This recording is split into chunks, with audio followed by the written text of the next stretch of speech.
लेकिन हरीश चौधरी व्यक्तिगत किस चीज़ का विरोध कर रहे हैं? धोरीमन्ना और गुड़ामलानी बालोतरा में गया इसलिए, या फिर बायतू बाड़मेर में आया इसका? लोग ये भी कह रहे हैं कि ये जो बदलाव हुआ है किसी को कानो कान खबर नहीं लगी। क्या हरीश चौधरी इस बात से पहले आगाह थे कि इस प्रकार का कुछ होने जा रहा है? रिफाइनरी तो पहले बाड़मेर जिले के अंदर ही थी। धोरीमन्ना गुड़ामलानी ने की क्यों? उनके बगल के अंदर साचोड़ से एक व्यवसाय है। कि अगर सरकार की स्वीकृति होती है तो तमाम लोग उसको क्रेडिट लेते हैं, लेकिन इतना बड़ा अगर फैसला हुआ है, सरकार कह रही है कि नेता भाजपा कह रही है कि अच्छा फैसला है, तो अभी तक किसी की ओर से न तो सोशल मीडिया पर किसी ने बधाई दी है, न ही कोई मंच पर ऐसी कोई बात सामने है। इसका की धरने प्रदर्शन चल रहे हैं, कई जगह विरोध प्रदर्शन चल रहे हैं, तो कई जगह पर लोग खुशियां भी मना रहे हैं। इसी मामले को लेकर हमारे साथ कांग्रेस नेता हरीश चौधरी हैं, जो बायतू से विधायक हैं। लेकिन सबसे खास बात है कि जब ये नोटिफिकेशन आया उसमें बायतू में भी बदलाव किया गया था। हरीश चौधरी जी, आप इस पूरे मैसेज को किस तरीके से देखते हैं? क्योंकि आप देखिए कि सिर्फ राजस्थान के 2 जिलों में अचानक से जब 1 जनवरी से सीमाएं फ्रीज हो रही थी, उससे जस्ट पहले 31 दिसंबर का ये मैसेज आदेश आता है और बाड़मेर और बालोतरा जिले में बदलाव किया जाता है। धोरीमन्ना गुड़ामलानी को बालोतरा में और बायतू को बाड़मेर में लिया जाता है। पहले तो ये बता किस तरीके से इस पूरे आदेश को आप 31 दिसंबर 2025 को देश में हर राज्य सरकार के अधिकारों को फ्रीज कर गया। संवैधानिक जनगणना के आधार के ऊपर यह अधिकार किसी भी राज्य सरकार को नहीं था। गैर संवैधानिक, गैर कानूनन ढंग से 2 तारीख को बैकडेट के अंदर इस तरह का गलत फैसला करना निराधार, गलत मंशा से, मकसद से किया गया फैसला है। गुड़ामलानी क्षेत्र के अंदर जो हिस्सा नई तहसीलों का सर्जन कर और निकाला गया, किन लोगों को निकाला गया? क्या भारतीय जनता पार्टी ने देखा? 2 दफे सांसद बनाने के लिए जो हिस्सा बिल्कुल ही अव्यवहारिक ढंग से निकाला, उन लोगों ने भारतीय जनता पार्टी की संसद, उन बूथों को देख लो, संसद बनाया 2 दफे। कांग्रेस के संसद के खिलाफ मतदान कर उन लोगों को यह सजा दिया गया, सिर्फ ये आधार कि वो एक जाति के हैं। तो जाति के आधार के ऊपर यहाँ कभी भी किसी पार्टी से कोई जाति नहीं बंधी हुई। अरे जी, हम इस पर बातचीत जाति पर भी करेंगे, लेकिन सबसे पहले आम लोग ये समझना चाहते हैं, बाड़मेर और बालोतरा जिले के लोग समझना चाहते हैं कि जब किसी जिले की सीमा में बदलाव किया जाता है तो उसका प्रोसेस क्या रहता है? क्या कोई कमेटी बनती है, आम लोगों से राय ली जाती है, या स्थानीय जनप्रतिनिधियों से ली जाती है, या फिर सरकार अपने स्तर पर ही एक आदेश जारी कर देती है?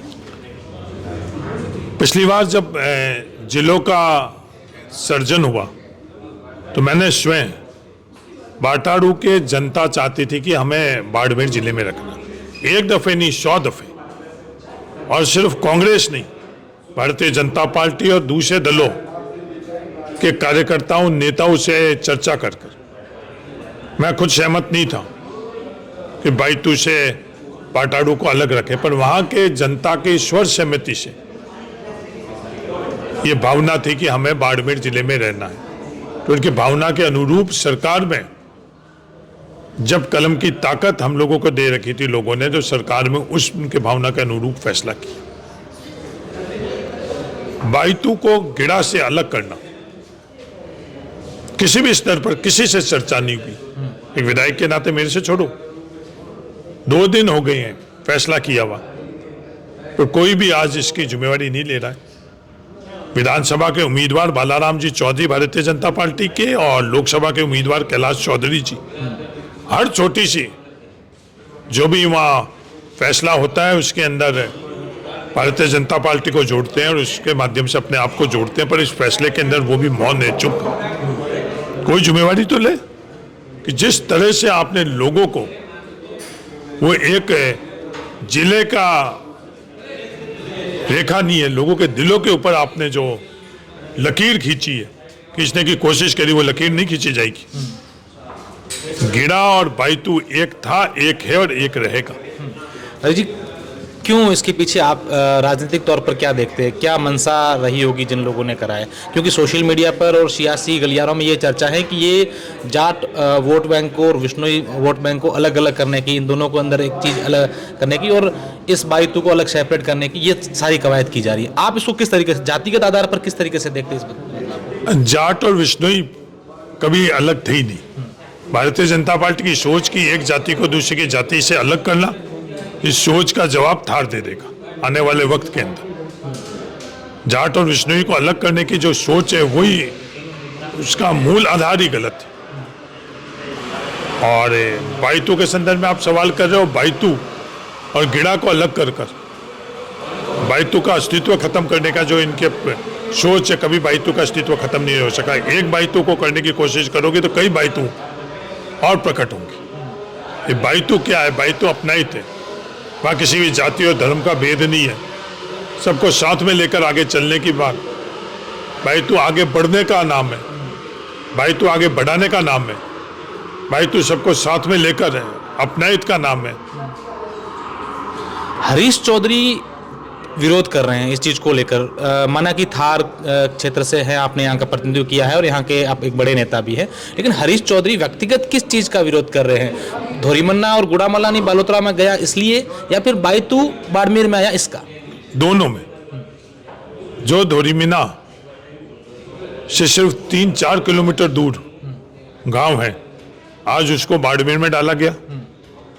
180 किलोमीटर धोरीमन्ना का व्यक्ति बालोतरा जाएगा, जो सिर्फ 60 किलोमीटर बाड़मेर की सीमा है। कई गांव ऐसे जहां 180 किलोमीटर तक जाना पड़ेगा। उन लोगों से चर्चा करी गई? नहीं करी गई। किस मकसद से धोरीमन्ना को और गुड़ामालिनी को आपने करा? सिर्फ एक ही आधार, जातीय आधार, तो वो कभी भी किसी को, थार को स्वीकार नहीं हो सकता है। बाइतू को गिड़ा से अलग करना, क्या बाइतू का अस्तित्व खत्म करने की सोच से आपने कि बाइतू भविष्य के अंदर विधानसभा नहीं रही? ये हरीश चौधरी का बाइतू नहीं है, हरीश चौधरी बाइतू का है। अरे और जी, इकलौता हरीश चौधरी नहीं है। और ये सोच कभी भी खत्म नहीं हो सकती। अरे जी, आप कह रहे हैं कि धनाऊ के धोरीमन्ना के जो गांव है 160 किलोमीटर उधर बालोतरा जाएंगे, तो गिड़ा और पाटोदी के गांव के लोग अगर बाड़मेर में शामिल उस समय किया होता तो उनको भी ये बाड़मेर नजदीक रहता? नहीं, वो तो कभी चर्चा में ही नहीं था, कभी नहीं तो उन्होंने मांग की और नहीं हम लोगों ने फैसला किया। जो पहले जिला बना उसमें बाइतू और गिड़ा के लोगों की ये स्वर सम्मति सोच थी कि हम एक रहेंगे। बड़ा भाई और छोटा भाई एक परिवार के अंदर जब कभी भी होती है, जब उनकी ये सोच रहती है, और हम लोगों की जोड़ने की थी कि जब लोग एक लेना चाहते हैं तो उनको अलग क्या करना। कोई इसके पीछे राजनीतिक मकसद के पीछे सोच नहीं थी, क्योंकि वो एक ही थे। बाइतू खुद तहसील के अंदर से ही गिड़ा बना है, बाइतू पंचायत समिति में से ही गिड़ा बना है। जब मैं सांसद था उस वक्त बाइतू से गिड़ा तहसील का अलग से सर्जन करा, मैंने प्रस्ताव दिया और हेमाराम जी चौधरी साहब ने वो बनवाया। तो ये दोनों एक थे, लोग एक रहना चाहते, एक थे, एक है और भविष्य में भी एक रहेंगे। इस तरह से आपने सिर्फ तोड़ने के सोच से कि नहीं ये तोड़ जाएंगे तो इनकी ताकत कम होगी, तो इनकी ताकत कम नहीं होगी। अगर परमाणु कण को कोई तोड़ता है तो कितने गुना ताकत बढ़ती है। तो मैं भारतीय जनता पार्टी के मित्रों को कहना चाहता हूँ कि इस बाइतू को तोड़ने की आपने प्रयास किया है तो कितना गुना इसकी ऊर्जा बढ़ेगी वो आने वाला समय आपको बताएगा। अरे जी, अगर हम लोग बात करें तो कई सारी चीज़ें सोशल मीडिया पर भी आई है, कई लोग बयान भी दे रहे हैं कि गुड़ामलानी के लोग हो गए या कुछ क्षेत्र धोरीमन्ना इस क्षेत्र के लोग, ठीक है कि हम जा रहे हैं बालोतरा में तो वहाँ रिफाइनरी भी है, हमें भविष्य में फ़ायदा भी होगा। और बीजेपी के नेताओं का ये कहना है कि लोग पटाखे फोड़ रहे हैं, खुशियाँ जाहिर कर रहे हैं, उस पर क्या कहेंगे? रिफाइनरी के तो पहले से धोरीमन्ना के और गुड़ामलानी के लोग थे। रिफाइनरी तो पहले बाड़मेर जिले के अंदर ही थी। धोरीमन्ना और गुड़ामलानी की क्यों? उनके बगल के अंदर साचोड़ से एक व्यवसाय है, कौशल इंटरनेशनल होटल बनाई, किसी ने उनके ऊपर सवाल किया क्या? कोई भी आकर वहाँ काम कर रहा है। हम लोगों के यहाँ के लोग देश और दुनिया में कहीं से गए हुए यहाँ उद्योगपति है। पृथ्वी सिंह जी कोल्हू आज दुबई में बैठे हुए, किसी ने रोका? उनकी काबिलियत को रोकने की कोई प्रयास किया गया? नवल गोदारा आज अफ्रीका के अंदर दुबई में बैठे। तो इस तरह से जो इनकी सोच है, रिफाइनरी सबकी थी, आज रिफाइनरी के अंदर रिफाइनरी के माध्यम से जो आपको विकास में पैसे मिलना था उनको तो आपने रौंद दिया। उसका जवाब नरेंद्र मोदी जी से लेकर और नीचे के लोग कोई भी नहीं दे पा रहे। 2.5% जो विकास के लिए पैसा खर्च होने का कानूनन तौर के ऊपर हम लोगों का हक और अधिकार था, उसको नरेंद्र मोदी जी और इन सब लोगों ने कुचला और नियम को बदलकर 0.25 किया केंद्र सरकार ने। तो अब विकास जब 10 गुना कम कर दिया, उस विकास के अंदर धुलीमीना और वहाँ के क्या वहाँ स्थानीय लोगों को भी, आसपास के क्षेत्र को भी विकास के अंदर और रिफाइनरी के अंदर काम करने के लिए किसी को नहीं रोका गया। वहाँ के स्थानीय लोग, सिर्फ सांबरा के लोग, शाहजली के लोग इतनी सीमित नहीं, हर जगह से ये थार है, ये हर जगह से लोग जहाँ से भी आता है उनके हिस्सेदारी और भागीदारी सुनिश्चित करते हैं। हरीश चौधरी विधायक के नाते कभी भी रिफाइनरी में नहीं गया। हरीश जी, कल आपने एक स्पीच दिया था, तब आप बोल रहे थे कि यहाँ चाहे कितना भी बदलाव कर ले, तोड़ दें, वो कर दें, लेकिन यहाँ के लोग हैं, हर किसी को नेता बनाता है। आपने 2-3 नेताओं का उदाहरण भी दिया, चाहे के विश्नोई का हो, आदूराम मेघवाल का हो, प्रतापपुरी जी का। ये सोच का स्थान थार में नहीं है। के विश्नोई साहब जालोर से आई, गुड़ावाने के लोगों ने उनके पिताजी आदरणीय लादूराम जी विश्नोई साहब को भी बनाया और खुद को भी बनाया। आदूराम जी मेघवाल जोधपुर से आई हैं, उनको भी यहाँ का विधायक बनाया। प्रियंका चौधरी जी खड़ीन गांव से हैं, बाड़मेर में बनाया। साले मोहम्मद जी जैसलमेर के पोखरण से बनाया। प्रतापपुरी जी बाड़मेर से है, उनको पोखरण से बनाया। तो इनकी भूल है, ये थार को नहीं समझ रहे हैं। जयपुर और दिल्ली से यहाँ वार्ड पंच नहीं बनेगा, यहाँ के मतदाताओं से बनेगा। एमएलए और एमपी तो अलग बात है, आपके एक तरह का प्रशासनिक फैसला कर गठन कर कोई एमएलए और एमपी बनेंगे। पंचायत राज के अंदर जिस सोच से इन्होंने ये फैसले किए, इनको क्या लगता है कि इस माध्यम से इस थार को जीत लेंगे? नहीं, थार को जीतने का इकलौता जो माध्यम है, थार के लोगों को, दिलों को जीतो, थार के लोगों को अपनाए से जीतो, जोड़कर जीतो। जो प्रयास कर रहे हैं थार को तोड़ने का, वो प्रयास थार के अंदर किसी को थार की इजाजत नहीं देगा। लोग ये भी कह रहे हैं कि ये जो बदलाव हुआ है, किसी को कानो कान खबर नहीं लगी। क्या हरीश चौधरी इस बात से पहले आगाह थे कि इस प्रकार का कुछ होने जा रहा है? हाँ, मुझे इस तरह की सूचना थी। जो कोई भी ये करने का ये प्रयास हो रहा था, तो जिस किसी के सामने भी आया तो उसको बड़ा उसी की असहमति थी। इस तरह की चीज़ बिल्कुल ही गलत है, गैर कानूनन है। तो मुझे उन लोगों ने सूचना दी, हर स्तर पर मुझे सूचना दी। आमतौर पर हेमाराम जी चौधरी साहब को भी मेरी चर्चा हुई। हेमाराम जी ने कहा कि नहीं, इस तरह का थोड़ी कोई एक हो सकता है। 31 तारीख चली गई, किसी भी आधार के ऊपर इस तरह का थोड़ी है। देश के अंदर कानून का राज है, संविधान का राज है। पर ये फैसला करने की जो तरीका उन्होंने, संविधान के राज और कानून के राज की जो हम लोगों की सोच थी, उसको भी उन्होंने गलत सिद्ध कर दी। अच्छा, अगर हम इस पूरे बदलाव को देखें, ये तमाम चीज़ों को देखें, लोगों की प्रतिक्रियाओं को देखें, एक अगर सीधी भाषा में हम लोग समझें, आम लोग समझें कि इससे क्या नुकसान लोग हो रहा है। एक तो दूरी हो गई, और दूसरा क्या चीज़ें होगी, क्योंकि आप देखिए कि जब ये जिला गठन था तो कई सारी चीज़ें बन भी गई थी, ये भी हो गया था, इस क्षेत्र के लोग वहाँ गए या उस क्षेत्र के यहाँ रहे। अब अचानक से पूरा बदलाव हुआ। एक तो धोरीमीना के क्षेत्र के लोगों को बालोतरा बहुत दूर है। धोरीमीना के बिल्कुल 3 किलोमीटर दूर के रहवासियों के लिए आज बाड़मेर दूर है। एक तो ये आधार है। दूसरा आधार की आज प्रशासनिक इकाई बाड़मेर सब डिवीजन राजस्थान में सबसे बड़े सब डिवीजन में से एक हो गया। क्या प्रशासनिक तौर के ऊपर ये व्यवहारिक रहेगा? बायतू एक तहसील से भी छोटा बायतू सब डिवीजन हो गया, और बायतू की जो जनसंख्या है उससे लगभग 9 गुना ज्यादा जनसंख्या बाड़मेर सब डिवीजन की है। तो आज प्रशासनिक तौर के ऊपर भी क्या ये इकाई प्रशासनिक जो मजबूती देगी? नहीं देगी।